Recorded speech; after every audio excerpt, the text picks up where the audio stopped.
Legends of Tomorrow Season 2 Finale, Aruba. This is a pretty crazy season finale. We got some really interesting stuff. We have, the end of all our villains, which was really crazy. We have the complete obliteration of Eobard Thawne, which kind of sucks. Admittedly, I thought Eobard Thawne was really awesome, especially in this. I thought he was cooler in this than he was even in The Flash. And that's mostly because it's like really Eobard Thawne. We didn't really get to see like the actual version of him until like later in the first season when it was kind of revealed. For the most part, it was Eobard Thawne as a totally different person. So it was like, it was a totally different element to that character. And this was like, no, we know he's Reverse Flash. We know what he's done. We know what he's trying to do.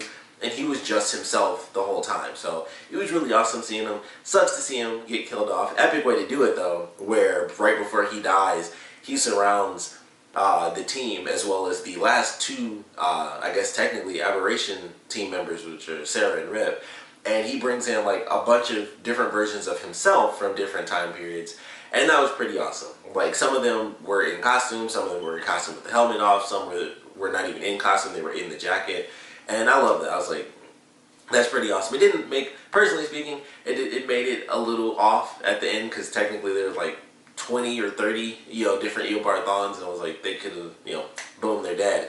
So I was like, it kind of expanded that way too much for my personal taste, considering it's to do with super speed. But it was still an awesome way to do it. Of course, the beginning of the episode, the team ends up finding Rip, and they're able to actually, blow up the ship back to normal size, because they find out that Ray's ship, or Ray's suit, was actually kept in this new reality as well, because that's how, that's the only way that Eobard could actually shrink the ship. So they get Ray's suit back, he's able to do that, blow the ship back up, they all jump back in time, and that's when things start to get super chaotic, because of course, Eobard Thawne, being a time traveler, or being a speedster, he can travel backwards in time. So he goes back in time, and he warns the Legion of Doom. He's like, I'm not your Eobard Thawne, I'm one from the future, where the new sets of legends have come from. I just need you guys to stop them. And that's exactly what happens. The team first starts off, they're trying to sneak onto the ship and get the spear and fix everything. They lose the Blood of Christ again, which was super early on. And then they actually end up having Ray get killed, which was really crazy, especially because they just had Eobard rip his heart out, which is almost exactly what happened to him by this Death Speedster, which was interesting. But he just ripped Ray's heart out through the suit, and I'm just like, holy crap, that was almost like watching the Vampire Diaries or something, just like ripping people's hearts out. So he just rips his heart out, and he just dies. So we lose Ray from the beginning. They don't have Amaya, of course, from the last episode. They don't have Stein, because they never were able to actually change him. They weren't able to hit him with the Ray to help him remember. So they didn't have Ray. They didn't have Ray because they lost him. They didn't have Amaya, and they didn't have Stein. So, of course, they end up being captured by their former selves, and everyone realizes that they're not imposters. And that's when things start to get super chaotic, because, of course, the Legion of Doom comes in, and they try to just wipe out both versions of the team. And that's where we end up losing Jax, because he gets hit in the chest with an arrow because he sacrifices himself for Stein. We lose Mick, because he actually gets killed by Snart. And then we lose Nate, where he actually gets impaled from behind. So it was just really crazy. We lost all these members, and then Rip was killed during the kind of this crazy speedster moment, which really sucked. I was like, all the other moments were like during battle, and I was like, they could have let him just fade away out of existence, but they had to do like that one little thing where he just slits his neck, and that was it. And I was like, that was kind of messed up. For some reason, that felt worse than the others, because I was like, there's no reason they needed to do that. He just killed him really for no good reason. But we lose all the members as they're going through. But before they do die off, some of the characters do get to have good moments, and we get to see some really great stuff between Sarah and Nate with their counterparts, and I thought that was pretty good, especially the stuff with Nate where he's like, believe me, like, I know that you love her because I saw her die in front of me, so trust me, I know exactly how you actually feel. And of course, when he dies, Maya is kind of able to get that same sort of horrific emotion, admittedly, but it allows them to be together at the end. And they make an interesting decision, because one of the big things is like, all right, well, what are they going to do? Maybe he'll go back in time with her. I kind of thought about that early on in the season. Maybe, they change something around. But ultimately, destiny kind of stays the same. The one thing that Sarah ends up changing is that this spear actually has the ability to change destiny, which I thought, admittedly, was very cool. But, you know, of course she ends up stopping that. And so Yubar's like, oh, well, I guess I just have to do it the old-fashioned way. And naturally, he can't because the Death Speedster shows up. And he tries to take off, and he just hits him.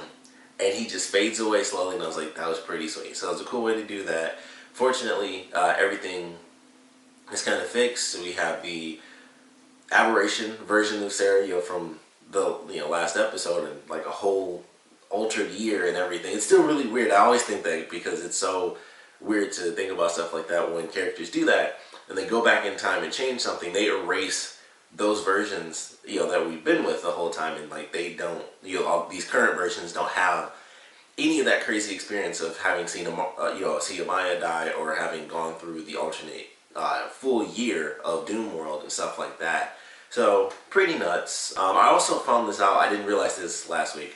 I mentioned for the Star Labs version that they had, it looked like a big samurai helmet. It was meant to be a reference to the original Super Friends cartoon where they're like in the swamp because it's like a giant face. It's just like a much more modernized version, because that one, if I remember right, is basically a big purple skull. So that's why it didn't really dawn on me that that's what it was supposed to be. But it was a reference to, you know, the Legion of Doom like headquarters that's in the swamp in the old Super Friends cartoon. So for anyone who didn't catch that, like I didn't, all I saw was like a big samurai helmet. That's what that was supposed to be a reference to.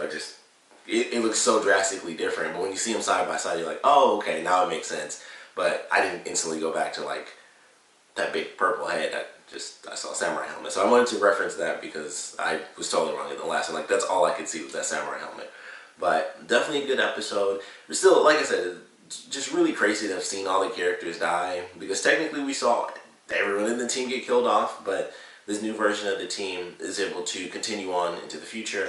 They send everyone who's supposed to live up until, you know, like 2015 and 2016, they send all those characters back in time and they erase their memories. So oddly enough, they don't really have to do much. I assume that they erased his memories, but they don't really say with Malcolm Merlin.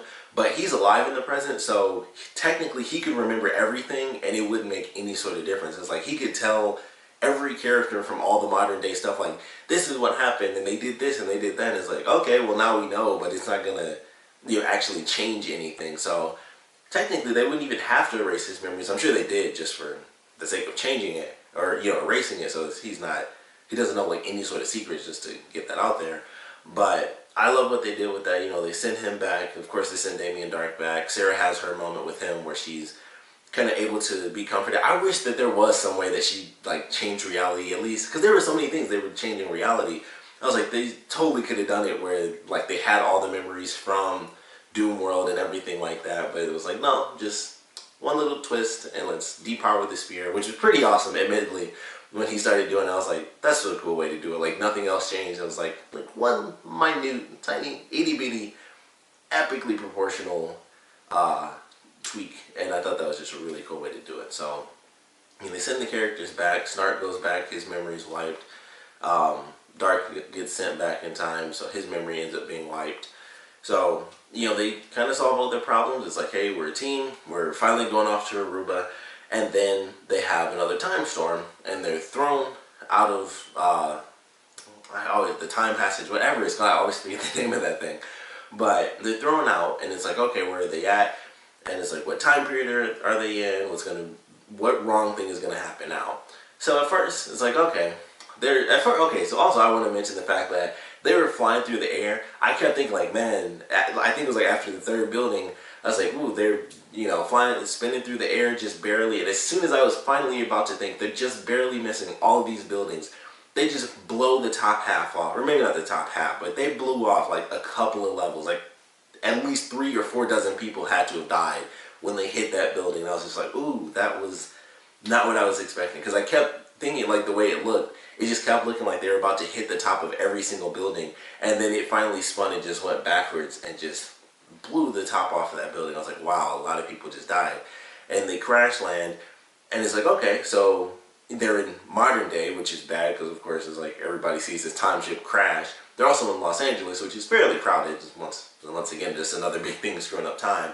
But apparently none of that crap really matters, because we get to see what's going on outside the ship, and there's effing T-Rex and Velociraptors, and there's like weird buildings in the background. One building looked like an altered version of Big Ben.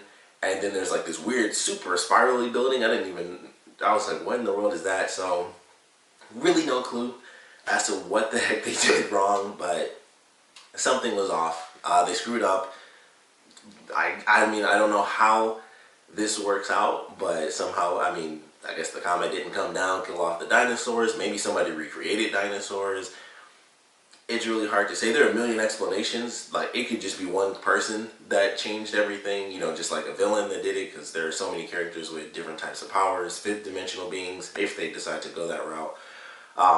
But it was pretty nuts. I was like, okay, don't know what to expect. This is a crazy cliffhanger of an ending too, because there's like no lead in to maybe a potential villain or anything like that. It's just like, nope, super weird, crazy cliffhanger where they're in modern day, but there are dinosaurs. LA doesn't look like LA. There's like a Big Ben building and the crazy coil looking building.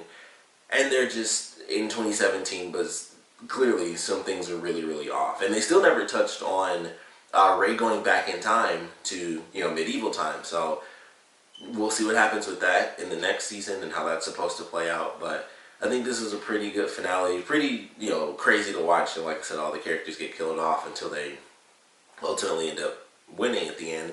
Beat all the villains, erased from existence Eobarthon officially.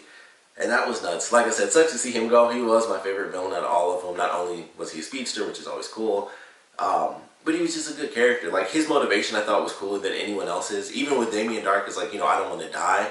But with his, it was like, I'm technically already dead. I'm trying to, like, exist. Like, you at least get to live. You know, like, I mean, so did Eobarthon. He lived his lifetime already.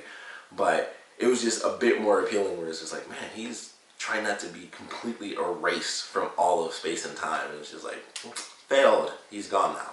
Really great finale, of course. Would love to know what you guys thought about it, so please comment below. Let me know your favorite parts, or least favorite parts were. One big thing that did seem to happen where instead of Amaya taking off, we actually have Rip taking off at the end. So some pretty crazy stuff is going on there, but would love to know where you guys think this next season is headed, how they're going to, you know, kind of reincorporate Rip into the team since he left, and we don't really know what time period he went to. I doubt he's responsible, so I'm sure they'll just kind of get him in just to help with, you know, random time stuff. But would love to know where you guys think it's headed. Maybe what heroes we might see, because, you know, they didn't really switch it up like they did last time, where it was like, you know, we lost Hawkman and Hawkgirl, they both took off. And so they added, you know, 2 new characters who also happen to be in a relationship. I didn't actually think of that until just now. But, you know, we lost the 2 of them. We also lost Snart last season. So technically we only got 2 new people, and at the end of this, we end up losing Rip. So we'll, you know, like, once again, we'll see how long that ends up lasting. But we'd love to know what heroes you guys think might end up joining, what heroes you guys would like to see, maybe lesser known heroes or bigger heroes in general, just what characters you guys would like to see in the 3rd season, where you guys think it's headed. And of course, I want to know what you guys thought about this season in general. Did you enjoy this one more than the first one? You liked the first one better? For me personally, I think I'd say I like this one better. I think they really, I really enjoyed the first one, but I think it really picked up in this. I thought the villains were cooler with Eobarthon, especially when they revealed that Eobarthon was like the secondary villain. It was just like, holy crap, that's pretty freaking sweet. So Eobarthon is in there, and then Damien Dark, and then, you know, kind of the second half of the season, they add Malcolm Merlin as a part of it too. And I thought it was really great. And then these last 2 episodes have been pretty freaking intense. So definitely a great finale. But ultimately, just a really good season in general. Love the new characters that they added in. Excited to see where they go with them, and, you know, what advancements we get to the current characters that have, you know, continued to go throughout the series. But like I said, we'd love to know where you guys think things are headed and what you guys thought about this finale and this season in general. So please comment below, let me know, and thanks for watching.